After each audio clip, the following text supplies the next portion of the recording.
Continue a celebrar Jesus na sua casa, em família. Cante, adore ao Senhor com toda a sua força e coração.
Tudo bem? Eu sou um filho amado de Deus em restauração das minhas feridas emocionais. O meu nome é Fernando. É muito bom a gente poder estar junto novamente falando sobre o Celebrando a Restauração, que é um ministério que Deus tem nos dado, um programa que Deus tem nos dado para nos ajudar na nossa caminhada na vida mesmo, porque a gente sabe que a gente tem dificuldades. A gente sabe que muitas vezes a gente tem um problema, mas o que a gente não sabe é como que a gente faz para a gente resolver esse problema, ou pelo menos ter um direcionamento, um caminho para a gente conseguir viver isso. E é isso que o Celebrando Restauração ele faz. Ele é uma jornada de restauração, uma jornada de recuperação, em que a gente começa, né, no primeiro passo e a gente vai caminhando até o 12º passo. E como eu falei dos passos, eu gostaria de lê-los agora para você, porque o Celebrando ele é baseado nesses 12 passos, e eu gostaria de lê-los agora. O passo 1, ele diz o seguinte: admitimos ser impotentes diante de nossos vícios, traumas emocionais, maus hábitos e comportamentos destrutivos e que nossas vidas se tornaram ingovernáveis. O passo 2 diz: viemos a acreditar que nosso poder superior, Jesus, poderia restituir a nossa sanidade. O passo 3 diz: decidimos entregar nossas vidas e nossas vontades aos cuidados de Deus. O passo 4 diz: fizemos um minucioso e destemido inventário moral de nós mesmos. O passo 5 diz: admitimos para Deus, para nós e para outro ser humano a natureza exata dos nossos erros. O passo 6 diz: dispusemos-nos inteiramente a deixar que Deus removesse todos esses defeitos de caráter. O passo 7 diz: humildemente pedimos a Deus que removesse todas as nossas imperfeições. O passo 8 diz: fizemos uma relação de todas as pessoas a quem prejudicamos e dispusemos-nos a fazer reparações a todas elas. O passo 9 diz: fizemos reparações diretas a tais pessoas sempre que possível, exceto quando fazê-lo implicasse prejudicá-las ou a terceiros. O passo 10, continuamos a fazer o inventário pessoal e quando estávamos errados, nós o admitimos prontamente. O 11º passo diz: procuramos através da oração e da meditação melhorar o nosso contato consciente com Deus, pedindo apenas para conhecer a sua vontade para nossas vidas e forças para realizá-la. E o 12º passo diz: tendo experimentado um despertar espiritual como resultado desses passos, procuramos levar esta mensagem a outros e praticar esses princípios em todos os aspectos da nossa vida. E hoje nós estamos na lição acreditar. A lição acreditar ela está baseada no passo 2, que diz assim: viemos a acreditar que nosso poder superior, Jesus, poderia restituir nossa sanidade.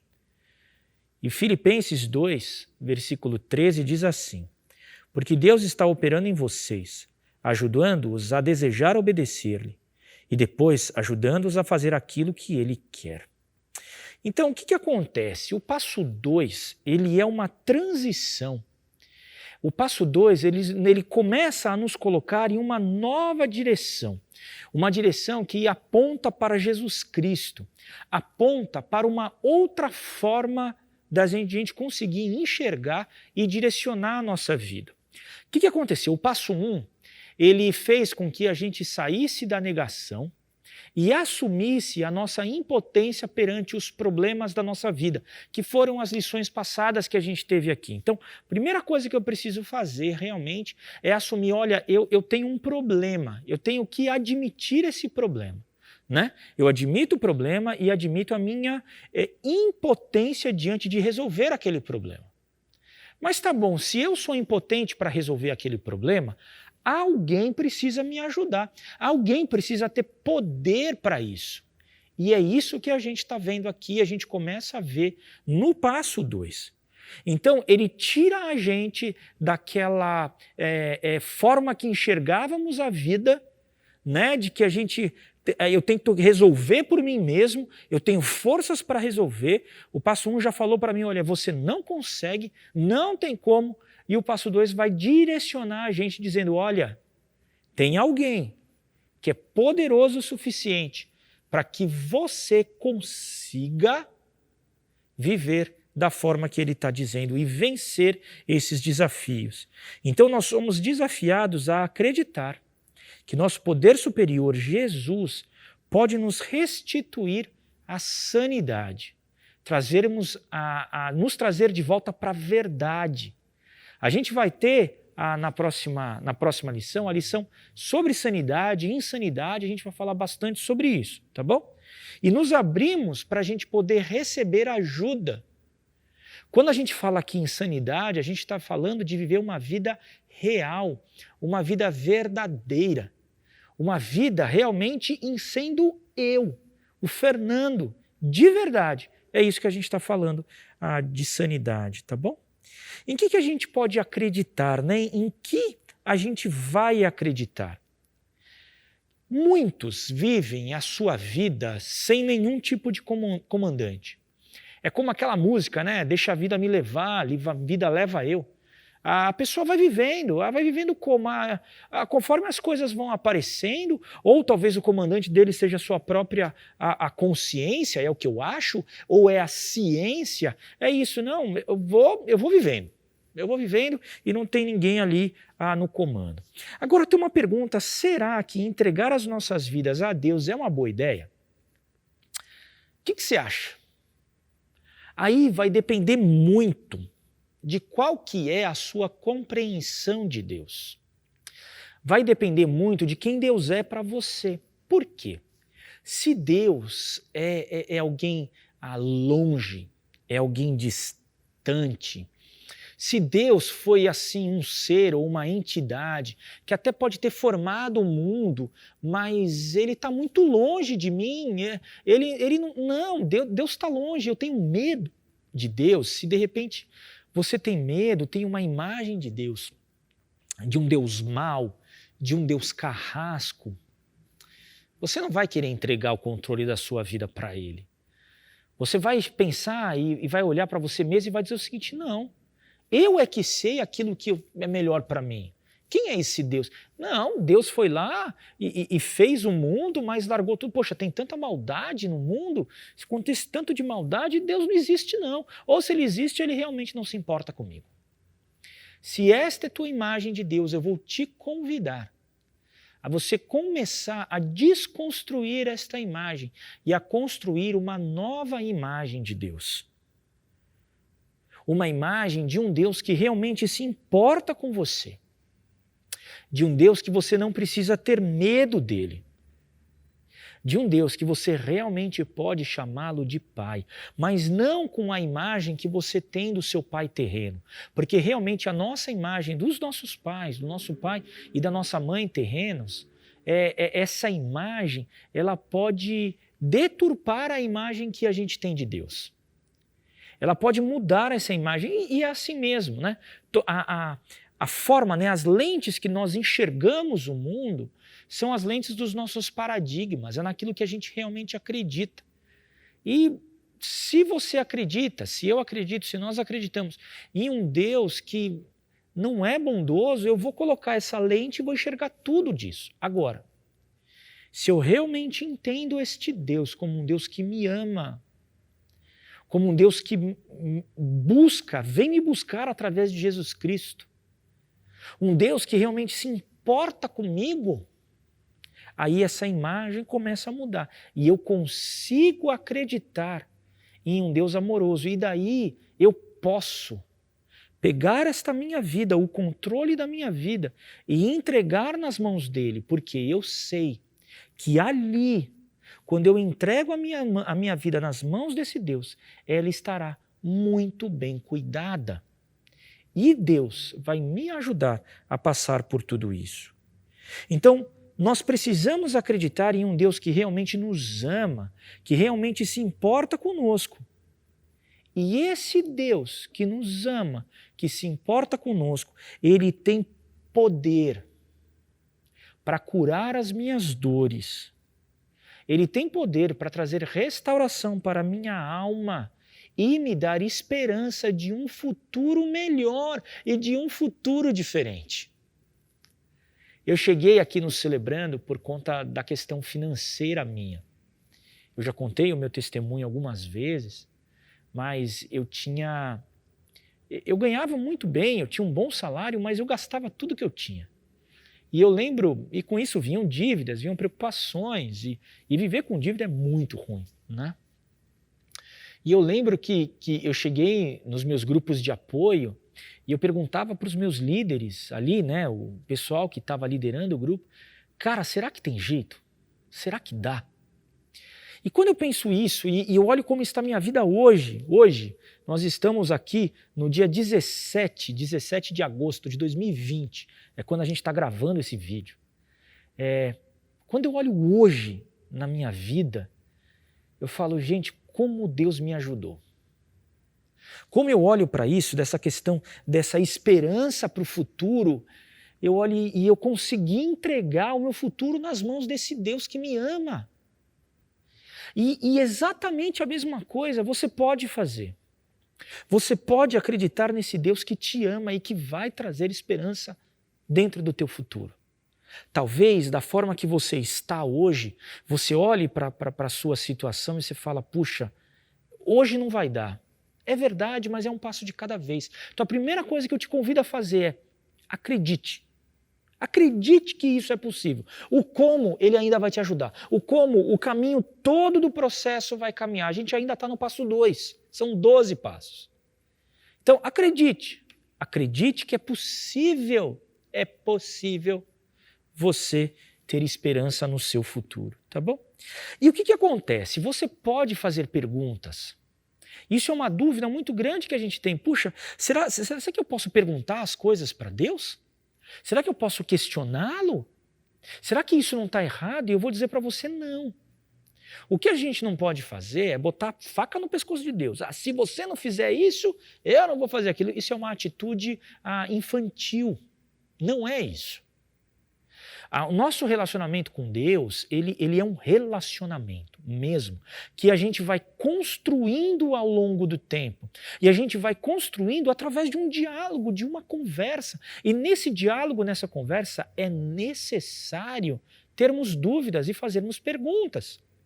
Todos nós temos perguntas fundamentais da nossa vida. Por que é isso? Por que é aquilo? O que aconteceu? Como é que não é? É normal e, além de normal, é extremamente importante, porque daí você vai construir uma fé sólida.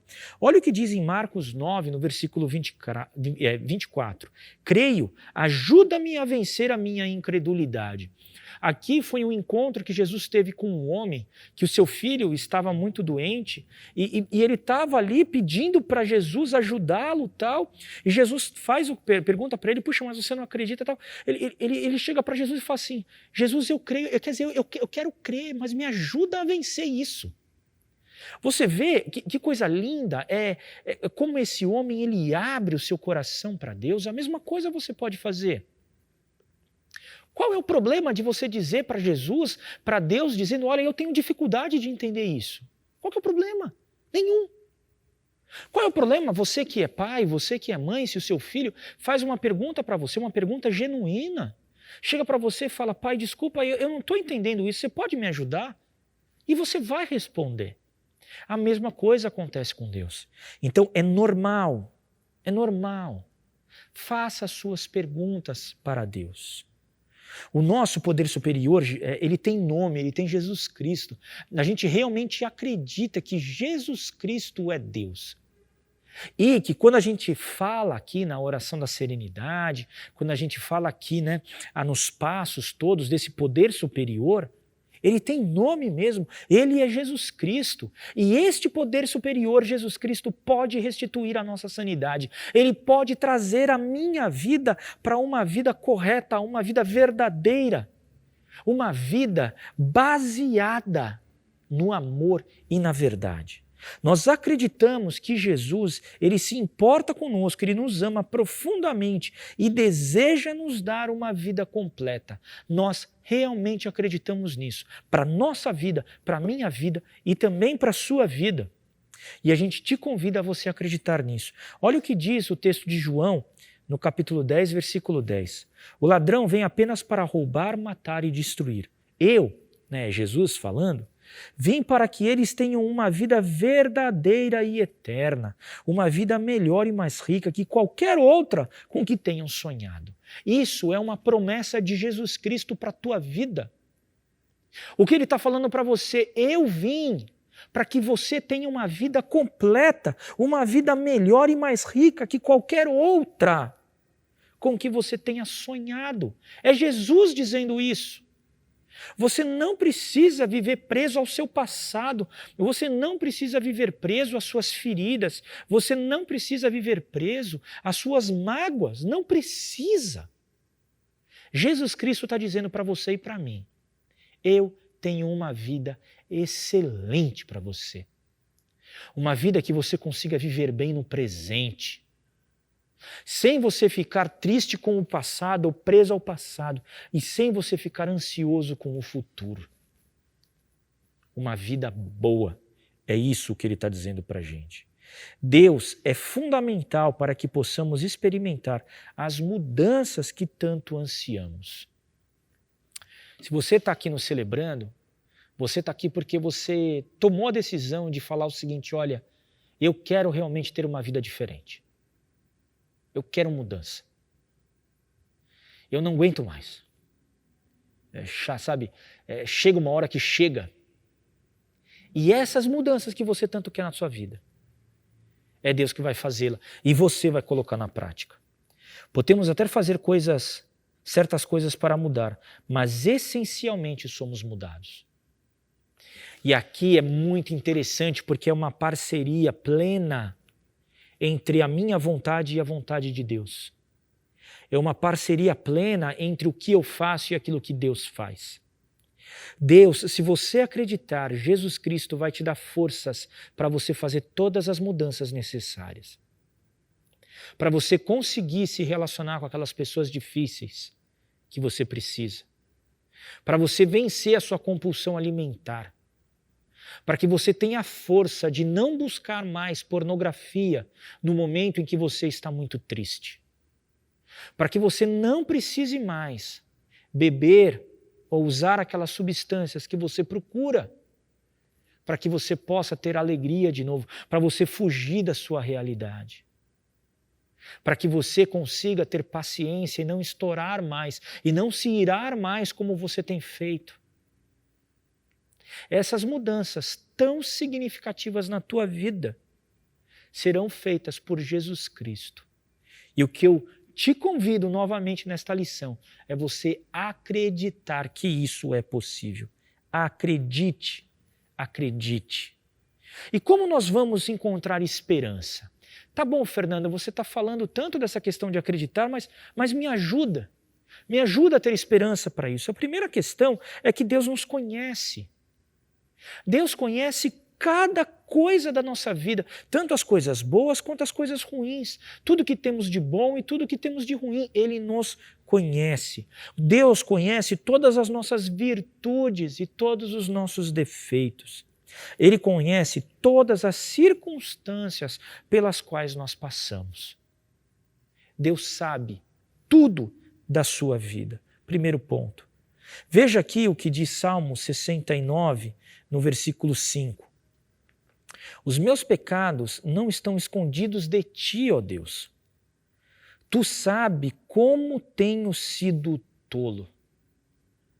Claramente o salmista diz, Deus sabe tudo. No Salmo 32, tu vês que estou sofrendo e conheces as minhas aflições. E no Salmo 139, ele diz o seguinte, ó Senhor Deus, tu me examinas e me conheces. Sabes tudo o que eu faço e de longe conhece todos os meus pensamentos. Então, os Salmos aqui deixa muito claro que Deus conhece tudo o que somos, tudo o que você é. Segunda questão para a gente ter esperança é que Deus nos aceita. E isso é muito legal. Ele nos aceita porque Ele nos ama. Muitas vezes a gente tem uma ideia na nossa cabeça que porque Deus é santo, para eu me aproximar dele, eu preciso me mudar. Eu preciso resolver todos os meus problemas pelas minhas próprias forças. Por isso que muitas vezes as pessoas buscam promessas ou pagam penitências para aquilo. Não, eu preciso pagar isso, eu preciso fazer dessa forma para que Deus me aceite. Mas não é isso. Porque Deus nos ama. E Deus nos ama tanto que Ele mandou Jesus Cristo para que a nossa dívida fosse paga com Ele. E isso foi feito de uma forma dele por nós, de uma forma incondicional. Eu não fiz nada para Ele fazer isso por mim. Ele fez. Por quê? Porque Ele quis. Por quê? Porque Ele me ama. E a mesma coisa acontece contigo. Então, Deus nos aceita de uma forma incondicional, sem nenhum pré-requisito, e Ele nos convida a virmos como estamos. Por quê? Porque Ele vai nos mudar. Ele diz o seguinte: olha, você, do jeito que você está, vem a mim, agora, hoje. Vem. Eu vou te mudar. Eu vou trabalhar na sua vida. E venha porque eu te amo e eu quero te transformar em alguém muito melhor do que você pode imaginar. Minha vontade na sua vida é que você seja igual a Jesus Cristo e que você tenha a vida perfeita que Jesus Cristo teve. Então Ele nos aceita como estamos. Até acreditarmos que Deus está verdadeiramente a nosso favor e não contra nós, vamos continuar fugindo e nos escondendo dele. Você precisa realmente acreditar que Deus é a favor de você. Deus não é aquele ser que vai te pegar na esquina. Você toma cuidado, viu? Que se você fizer alguma coisa errada, Deus vai te pegar na esquina. Essa ideia é uma ideia pagã, não é uma ideia cristã. Mesmo que muitas vezes você pode ter aprendido isso dentro de algumas igrejas, mas não é o Deus do Evangelho, não é o Deus da Bíblia, não é o Pai de Jesus Cristo, não é. Deus, Ele nos ama e Ele quer uma vida muito melhor para cada um de nós. Ele está ao meu favor. Pode ser que para que eu melhore, eu passe por algumas questões de sofrimento. Pode. Ninguém consegue melhorar os seus estudos sem sofrer um pouco no estudo. Ninguém consegue emagrecer sem realmente sofrer um pouco por deixar de comer comidas que gosta. Ninguém consegue criar músculos sem sofrer as dores da própria dor muscular. Não tem jeito. Isso faz parte da vida. Então, no seu processo de restituir a sanidade na tua vida, pode ser que você tenha que deixar de fazer algumas coisas que você goste, mas coisas que te fazem mal. É isso. E Deus vai te ajudar nesta caminhada e vai te trazer para uma vida muito melhor. Então, pode ser que nesta caminhada tenha dor. Pode. Pode ser que nessa caminhada você tenha que passar por alguns desertos. Pode. Mas Deus vai estar contigo em todos eles. Sempre. Sempre ao seu favor. Deus nos aceita. Então, olha o que diz em Romanos 15:7. Portanto, aceitem-se uns aos outros da mesma forma que Cristo os aceitou. Claramente está dizendo aqui, olha, Jesus Cristo te aceita como você está. Por quê? Porque Ele quer trabalhar na tua vida e te transformar em algo muito parecido com Ele. Deus nos muda, é o terceiro ponto da questão da esperança aqui. A mensagem de esperança, ela invade o nosso coração, ela nos motiva para a ação e ela satisfaz as nossas necessidades espirituais. Jesus Cristo vai completar a sua vida de uma tal forma que você será satisfeito. Satisfeito, mesmo em meio às dificuldades, mesmo faltando algumas coisas que muitas vezes a gente quer. Mas o fundamental do sentido de vida vai estar lá e ele nos muda. O crescimento e a mudança não são apenas possíveis, são inevitáveis quando confiamos em Deus. Eu gosto de me lembrar de Gálatas 5, que é um texto bacana de um texto que fala sobre as obras da carne e do fruto do Espírito. E por muitas vezes na Bíblia, Deus usa essa metáfora da agricultura, né? A metáfora do fruto. Por quê? Porque quando você planta uma semente na terra e ela começa a crescer e aquela árvore cresce, o crescimento é inevitável. Se tem as condições corretas ali, né, tem água, tem a terra, tal, vai crescer. E o trabalho do crescimento do fruto na tua vida é de Deus, não é nosso. E é Ele que está dizendo que é o fruto do Espírito. O fruto do Espírito é o fruto de Deus, o Espírito Santo de Deus. Então vai acontecer na tua vida, é inevitável, se você confiar nele. Olha o que diz Filipenses 1, no versículo 6. Eu tenho certeza de que Deus, que começou a boa obra em vocês, continuará ajudando-os a crescer em sua graça, até quando sua tarefa em vocês estiver finalmente terminada, naquele dia, quando Jesus Cristo voltar. Então, quem começou o trabalho na nossa vida foi Ele, e é promessa dele, é Bíblia. Ele está te dizendo, olha, Ele começou a obra e Ele vai terminá-la até o dia que Jesus Cristo voltar. Então é isso, Ele vai trabalhar na nossa vida. No passo 2, nós encontramos esperança, pois começamos a confiar em nosso poder superior Jesus, que é maior do que nós. Ele nos livra de continuarmos no mesmo caminho. Jesus Cristo está oferecendo para você uma alternativa de vida e uma outra vida muito diferente da vida de sofrimento que você tem tido. E agora a gente vai dividir nos grupos de apoio e a gente tem 2 perguntas para você fazer ali no grupo. A primeira delas é o seguinte: o que você sabe sobre Deus? E a segunda é: que coisas você está pronto para mudar em sua vida? Então você pode responder estas perguntas nos seus grupos de apoio ali. Pode também falar sobre outras coisas da sua vida, você é livre para isso, mas seria bacana você falar sobre elas para falarmos um pouco mais aqui sobre essa lição de acreditar. E eu gostaria de orar também agora por você e por mim. Pai, muito obrigado porque o Senhor nos dá esperança, porque o Senhor nos salva, porque Jesus Cristo é tudo que nós precisamos, Pai. Como te agradecemos porque em Ti nós temos vida e nós podemos acreditar que o Senhor nos ama, que o Senhor gosta de cada um de nós, que o Senhor é a favor de cada um de nós e que podemos ter uma vida diferente daquilo que temos vivido. Traz esperança para o coração de cada um e é no nome de Cristo Jesus que nós oramos. Amém. Amém. Agora eu gostaria de orar a oração da serenidade. A oração da serenidade ela não é uma reza, mas ela é uma declaração muito importante que nos ajuda muito na nossa caminhada de restauração. Eu te convido a falar junto comigo. Vamos lá?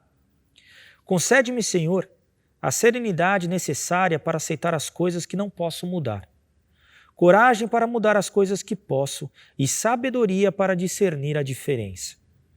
Viver um dia de cada vez, aproveitar um momento de cada vez, aceitar as dificuldades como um caminho para a paz, tomar, como Jesus o fez, este mundo pecaminoso como ele é, não como gostaria que fosse, confiando que ele tornará todas as coisas corretas se eu me submeter à sua vontade. Que eu possa ser razoavelmente feliz nesta vida e supremamente feliz com ele para sempre na próxima. Amém. Amém. E agora a gente vai dividir nos grupos de apoio. Os grupos de apoio, eles têm funcionado através da ferramenta do Google Meet. Você precisa baixar, se você vai utilizar o seu celular, o Google Meet no teu celular. Se você utiliza um computador, você não precisa, porque ele funciona diretamente no próprio navegador do Chrome do seu computador, tá bom? Mas os outros navegadores, ele funciona também. E para a gente funcionar os grupos de apoio de uma forma segura, para todos estarmos seguros, a gente tem algumas regras aqui do CR Online. E elas dizem o seguinte: fale de você. Manter minha partilha focada nos meus pensamentos, sentimentos e ações. Tempo. Limitar minha partilha ao tempo estipulado, respeitando o direito de todos falarem. Silêncio. Não manter conversa cruzada, ouvindo em silêncio com atenção e amor o que cada um tem a dizer. Respeito. Apoiar os outros, não consertar os outros, mantendo o foco nas minhas próprias questões, evitando julgamentos, críticas e conselhos. Anonimato e sigilo. Manter anonimato e sigilo sobre o que foi partilhado e sobre os que estão presentes, não comentando ou mencionando seus nomes e problemas com ninguém. A única exceção é quando alguém ameaça ferir a si mesmo ou a outros. Linguagem. Não utilizar linguagem ofensiva ou vulgar ou que cause constrangimento nos outros. Não mencionar nomes de substâncias ou medicamentos. Não detalhar experiências de usos sexuais, etc. Não citar nomes de instituições. Celular.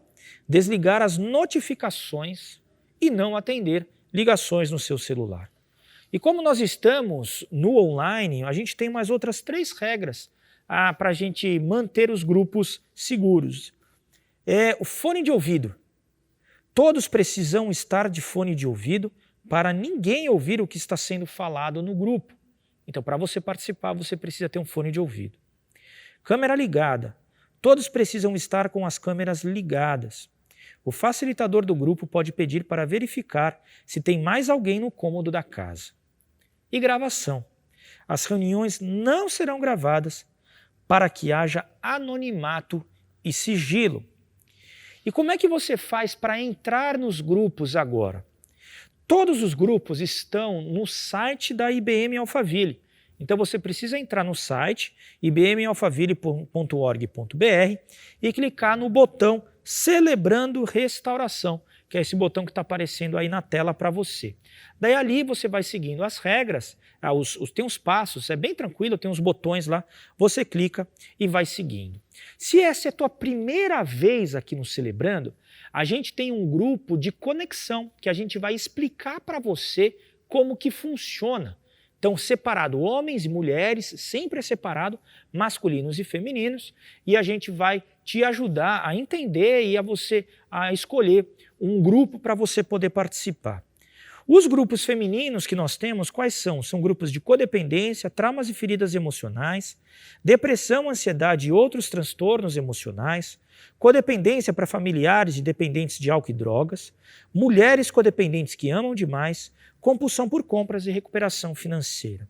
E quais são os grupos masculinos? Nós temos grupos de codependência, traumas e feridas emocionais, dependência de álcool e drogas, compulsão por compras e recuperação financeira e compulsão sexual.